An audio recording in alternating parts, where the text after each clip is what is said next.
निवेदन करूं, जब भी युद्ध हुआ है तो धर्म रूपी रथ पे। अब देखो महाभारत की छोटी सी कथा देखो, राम ये कर्ण युद्ध करने जा रहे हैं, ये कौन से रथ में बैठे? बोले ये भी धर्म रूपी रथ में बैठे। कर्ण को आप देखें कितना गुणवान है भैया, और इतना दानी कि कुछ पूछो मत। लेकिन फिर भी कर्ण का पतन हुआ, क्यों हुआ? कभी विचार किया? बेचारा युद्ध में गया, रथ के पहिए धरती में समा गए, ये क्या है? निकालने जा रहे, नीचे उतरा तो बाण चलाना ही भूल गया। परशुराम जी का श्राप। इधर में गायों जो निकालने गए वो धस गई थी, ब्राह्मण ने श्राप दिया तेरा रथ नीचे धस जाएगा। और परशुराम जी ने श्राप दिया कि जब तुझे काम पड़ेगा ये विद्या भूल जाएगा। ये तो वही बात हो गई, पूरी साल मन लगा करके पढ़ाई की बच्चे ने, पेपर आया तो भूल गया। अब बताओ, अरे श्रम तो व्यर्थ हुआ कि नहीं? ऐसी क्या पढ़ाई गई? तो कर्ण भी तो धर्म रूपी रथ में बैठा है, लेकिन फिर भी पतन हुआ। आप किसी भी कर्ण के पूरे चैप्टर में देखो, इसका पतन क्यों हुआ? इसका पतन इसलिए हुआ, ये गुणाभिमानी था कि मैं इतना बड़ा गुणवान हूं, और गुण का अभिमान भी आ जाए तो ये भी पतन का ही कारण है। अर्जुन की विजय क्यों हुई? अरे अर्जुन भी लड़ रहा है। और जब आप देखें डेली सारथी का काम होता है, पहले सवार को उतारे, वो पहले खुद वो स्वयं उतरे, बाद में सवार को उतारे। लेकिन यहां आप देखें, पहले सवार पीछे खुद, सारथी का काम। लेकिन जब अंतिम दिन भगवान ने कहा अर्जुन तुम उतरो, अर्जुन को पहले उतारा, बाद में स्वयं उतरे। अर्जुन सोच रहे कि ये तो बताओ, अब तो कुछ अहम आ गए, क्योंकि वो तो सखेती मत पर समझो तो तुम, हे कृष्ण ये यादव ये सखेती, वो तो सखा मानता है, साला मानता है, वो क्या जाने सुप्रीम पावर है।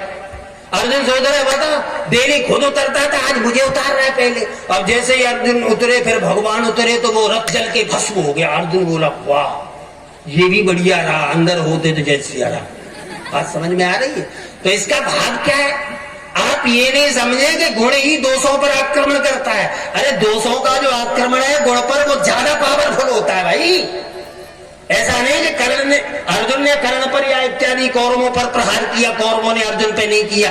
बड़े बड़े विशाल शस्त्र छोड़े गए महाराज, लेकिन अर्जुन मरे क्यों नहीं? यही तो जीवन का लक्ष्य है भैया। जैसे देखो एक और कथा आ रही है, बोले गीता सुनाई तो भगवान ने कैसे सुनाई? बोले अर्जुन को, बोले और किसी को नहीं सुनाई। बोले सबको सुना देते, क्या जा रहा था? बोले इसलिए नहीं सुनाई, इसमें भी बड़ा सुंदर संकेत है, मार्मिक चर्चा है। बोले क्या? बोले और कोई अधिकारी नहीं समझा। बोले क्यों नहीं समझा? बोले भैया जैसे मैं अभी कह रहा था, शरीर रूपी रथ की डोर किसी ने तो सारथी काम को बना दिया, किसी ने क्रोध को, किसी ने लोभ को, अनाचार, भ्रष्टाचार, दुराचार, पापाचार। लेकिन भैया गीता श्रवण का अधिकारी तो वो है जिसकी जीवन की बागडोर काम के नहीं शाम के हाथ में प्रभु के, वो गीता का अधिकारी। और आप और हम यही तो कर रहे, देखा ही नहीं युद्ध हो रहा है। ये महाभारत का युद्ध क्या है? ये कथा सुन ली बस हो गई, ये नहीं, तरीके से सुनिए मैं जो बोल रहा हूं।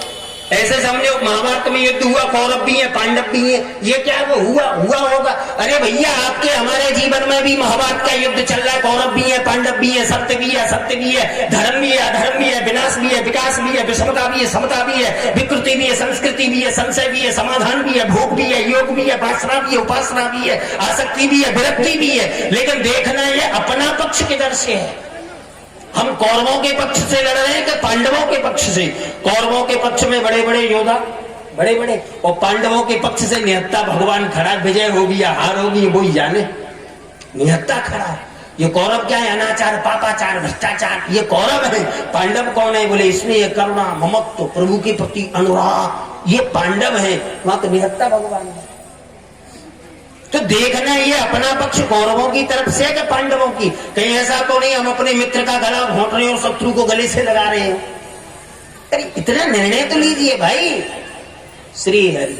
फिर वही आओ तो राम जी धर्म रूपी रथ में बैठे, अभी मैं वर्णन कर रहा था। और कर्ण भी धर्म रूपी रथ में बैठा है, लेकिन पहिया क्यों धस गए? बोले गुणाभिमान का भार इतना हो गया कि उसने तो धसना ही पड़ा। जब हम गुणाभिमानी हो जाएं, बहुत बड़े, हम तो फिलोसफर है, PhD है, डिग्री होल्डर है, इतना बोलते हैं, हमारे समान कौन है, हमने इतने वेद पढ़ लिए, ये जो अभिमान आ जाएगा तब भी पतन ही होगा। ऐसा समझो, अहम नहीं।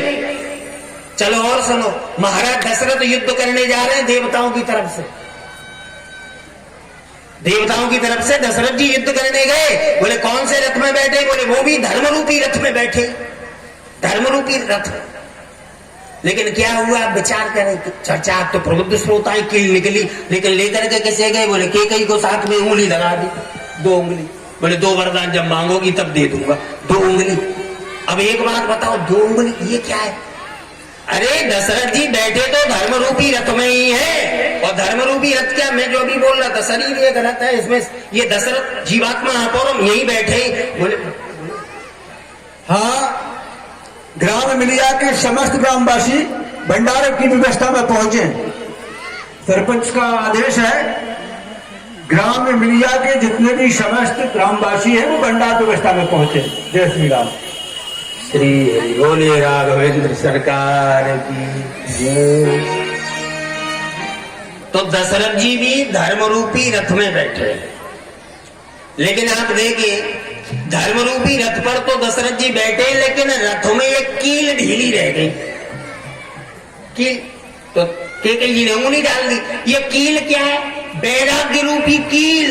आसक्ति थी कैकेयी के ऊपर, इतना सौंदर्य हर समय चिपका है कि घूमते रहते हैं। और मैं आपसे निवेदन करूं, अगर दशरथ जी के जीवन में वैराग्य रूपी कील ढीली नहीं होती, झुकाव नहीं होता कैकेयी के प्रति, उस दिन कैकेयी को साथ में न ले गए होते, न कील निकलती, न उंगली लगाती, न 2 वरदान देते, न ये सब कुछ होता। ये समझ लो, बात समझ में आ रही है? क्योंकि वैराग्य की कील ढीली रह गई। और हमने इतनी कथा सुनी, इतने साधु संत महापुरुषों का संग किया, लेकिन कोई बदलाव नहीं, इंकलाब नहीं, कोई चेंजिंग नहीं, वैराग्य नहीं। तो बताओ फिर क्या है? ये तो बढ़िया भंडारा पाओ अब बस। हाँ, हो गई कथा, आनंद आ गया भाई, खूब सरपंच साहब ने, सब लोगों ने, मीडिया के लोगों ने बड़ा भंडारा दिया। कुछ तो चेंजिंग, कुछ तो बदलाव।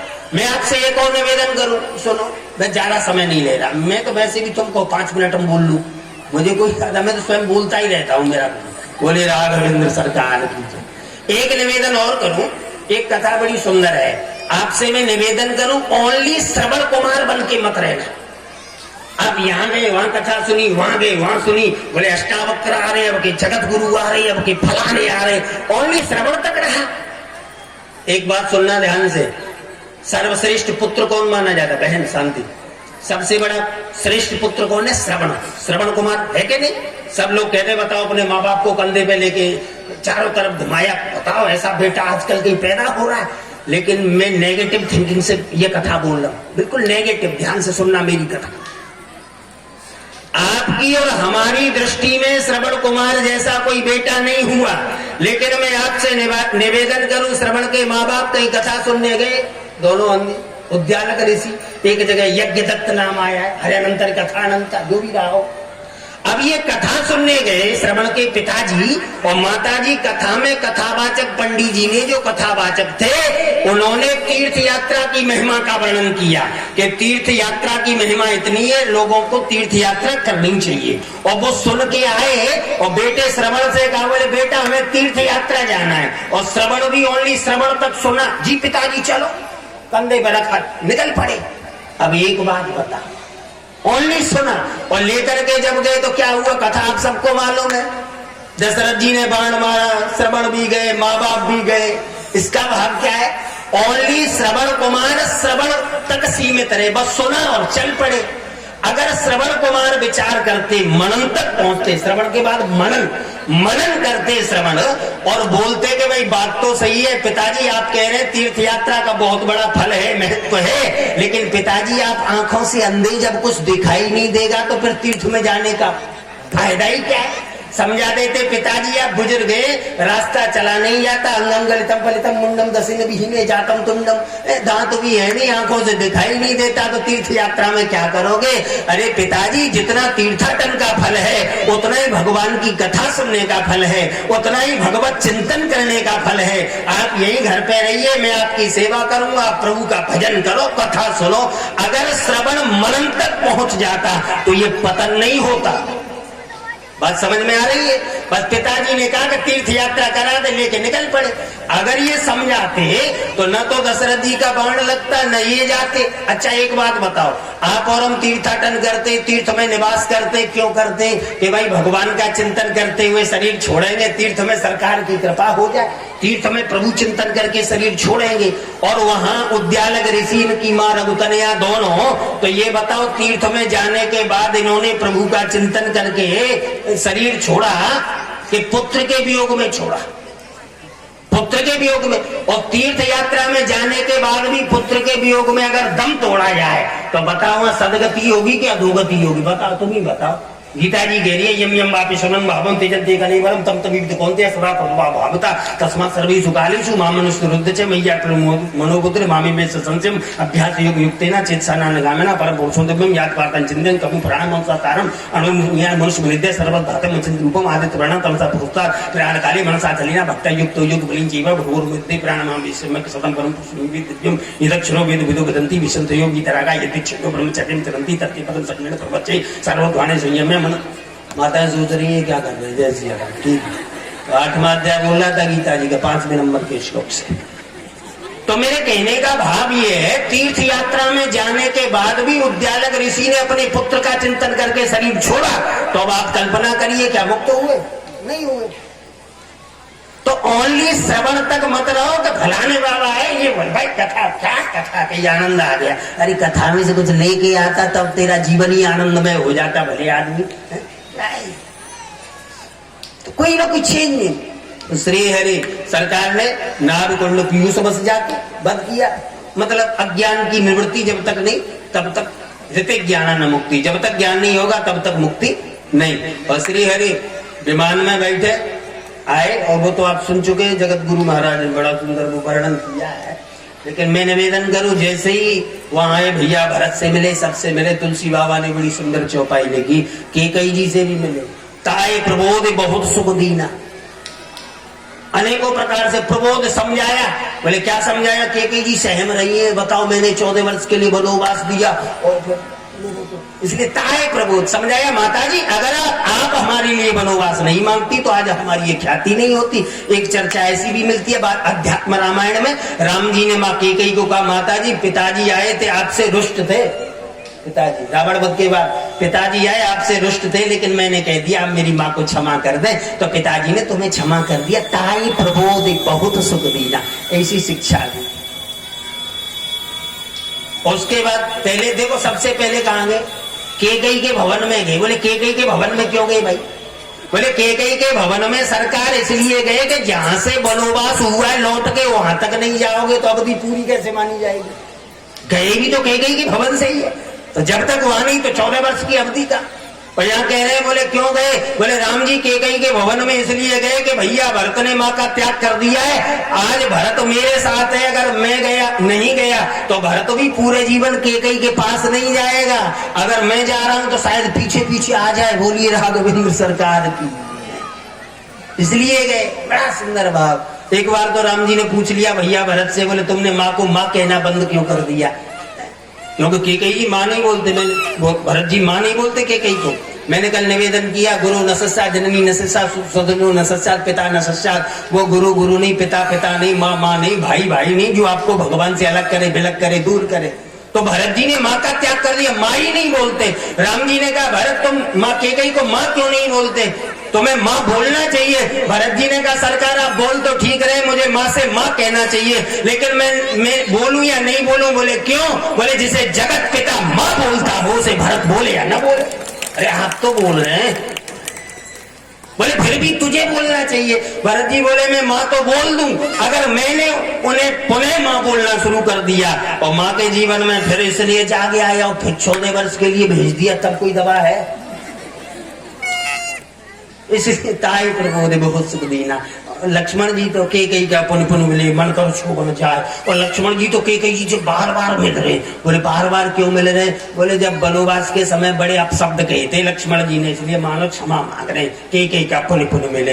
या एक संत बड़ा सुंदर बोले नहीं, केकई का पुन पुन मिले, बार बार मिल रहे केकई जी से। बोले क्यों? बोले 14 वर्ष के बाद तो अब आए कहीं, अब कोई ऐसा रूप धारण न कर ले, इसलिए केकई के पुन पुन मिले। माँ अब तो कृपा बनाए रखना। जय सिया राम। सरकार आए और विराजे सिंहासन पे, प्रथम तिलक वशिष्ठ मुनि कीना। सरकार विराजे, क्योंकि देखो शॉर्ट में दिया ही आधा घंटा था, अब अपन क्या करें? और देखो भंडारा भी तैयार है। और सरकार के राज्य में दैहिक दैविक भौतिक तापा राम राज्य का हुए नहीं व्यापा, क्योंकि राम राज्य के लिए धरातल उन्हें बढ़िया मिला, क्योंकि 14 वर्ष तक भरत जी ने शासन किया सहायक राजा के रूप में। तो जब धरातल बढ़िया है, एक निवेदन और करो, आज भी लोग बड़े बड़े नेता लोग भाषण देते हैं राम राज्य लाके रहेंगे, राम राज्य। अरे राज्य की मांग होती है तो राम राज्य की, दशरथ राज्य की, हरिश्चंद्र राज, अम्बरीश राज, किसी राज्य की मांग होती है? नहीं, ओनली राम राज्य की मांग होती है। नेता लोग कहते हैं हमें एक बार आने दो, राम राज्य ला के रहेंगे। लेकिन मैं आपसे निवेदन कर दूं, ऐसे नेता लोग इलेक्शन से पूर्व अरबों रुपयों की दारू डकार जाते हैं, मरे पशुओं को डकार जाते हैं। ऐसा नेता अगर मंच से भाषण देकर के कहे कि हम राम राज्य ला करके रहेंगे, तो राम राज्य भाषण से नहीं बल्कि आचरण से आया करे, भाषण से नहीं आएगा भैया रामराज, ये तो आचरण से आएगा। मैंने कल निवेदन किया था, देश शिक्षा से नहीं दीक्षा से सुधरेगा। The country will be saved by education of शास्त्र नॉट बाय पेटेंस, ये कहकर के दैहिक दैविक भौतिक तापा राम राज व्यापा सरकार का राज थे नहीं। अब भंडारे का आनंद लो, अपन तो फिर आ रहे तो श्री हरि 3 मार्च से सालों में भागवत कर रहा है मंदिर पे, रोड पे, अपन तो घर के जब चाहो तब सुनो। बोलिए राघवेंद्र सरकार की। हरे राम राम राम राजा